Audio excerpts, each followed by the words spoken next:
You do not need a genius idea to become a millionaire. You do not need venture capital, a computer science degree, or a viral app. What you need is a boring business that solves a problem people already have every single day. I have spent years studying small operators who quietly built seven-figure incomes doing the kind of work most people scroll right past.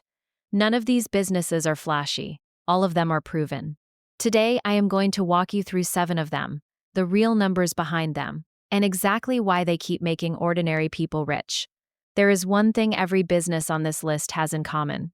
Each one solves a problem that already exists in every town in America.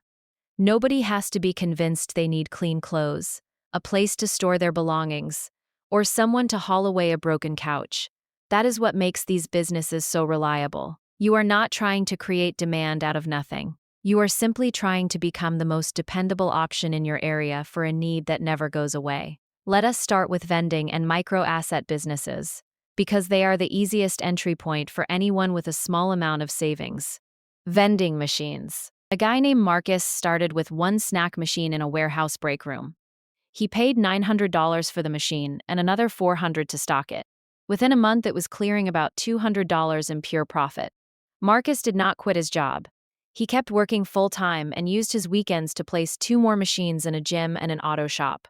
3 years later, he owned 40 machines across his city and was earning close to $11,000 a month in profit, all from routes he could service in a single afternoon. The lesson here is patience. Marcus never leveraged debt to expand quickly. He reinvested profit into new machines only after the old ones proved themselves. The downside is real too. Machines break, snacks expire, and locations can cancel your contract at any time. So you always need a backup site ready to go. Marcus also learned early on that the location matters more than the machine itself. A brand new machine in a slow location will always underperform an old machine in a busy one. So before he ever bought equipment, he spent weeks studying foot traffic at every potential site. Laundromats. Laundromats have one of the highest survival rates of any small business in the country, and it is not close. People assume that means the business runs itself, but that is only half true. You still have to manage machine maintenance, utility costs, and security, especially if your location is open late. A woman named Teresa bought a struggling laundromat for $60,000, repainted it, added new machines, and installed a card payment system instead of coins. Within 18 months, her revenue had doubled, because customers who used to avoid the place for looking outdated were now walking straight in. The real money in laundromats comes from owning multiple locations. But scaling takes real capital, so most people are better off treating the first location as proof of concept rather than a retirement plan.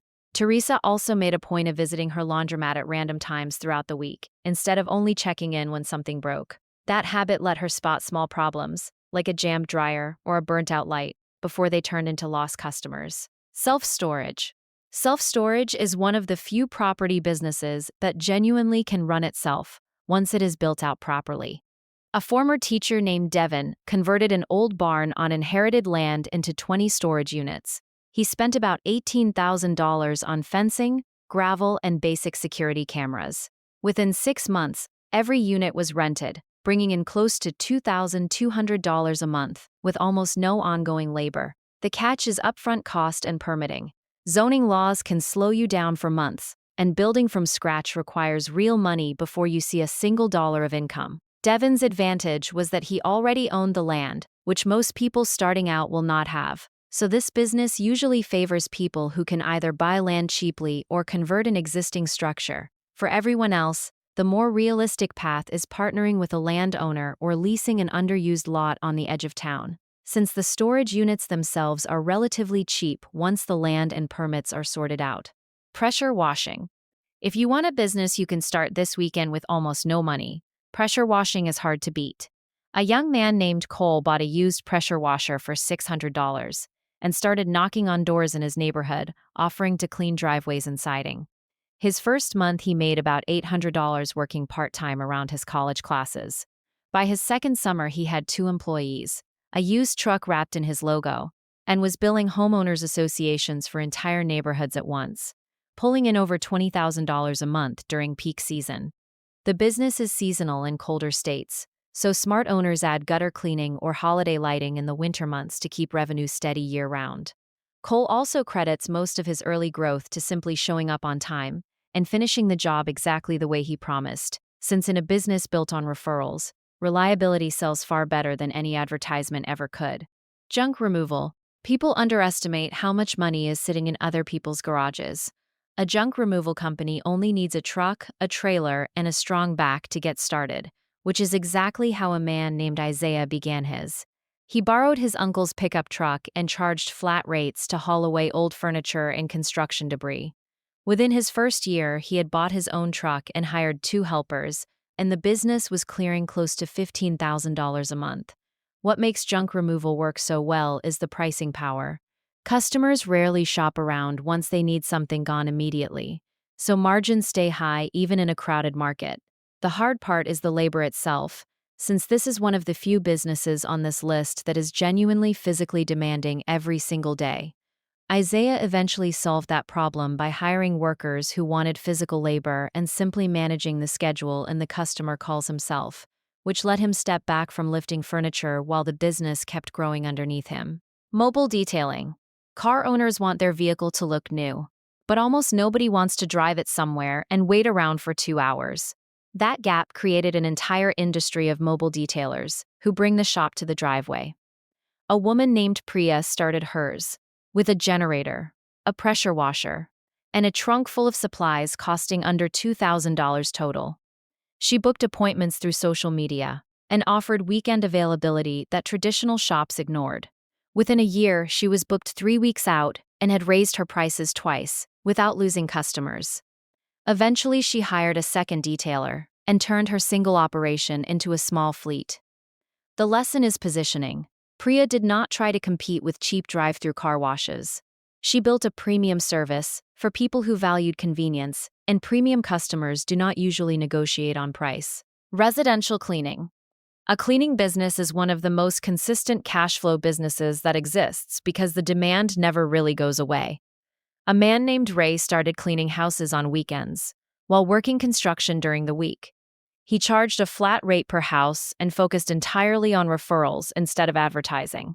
Within 2 years, he had 6 cleaners working under him and was managing schedules from his phone, earning more from the business than he ever did swinging a hammer. The key to scaling a cleaning business is systems.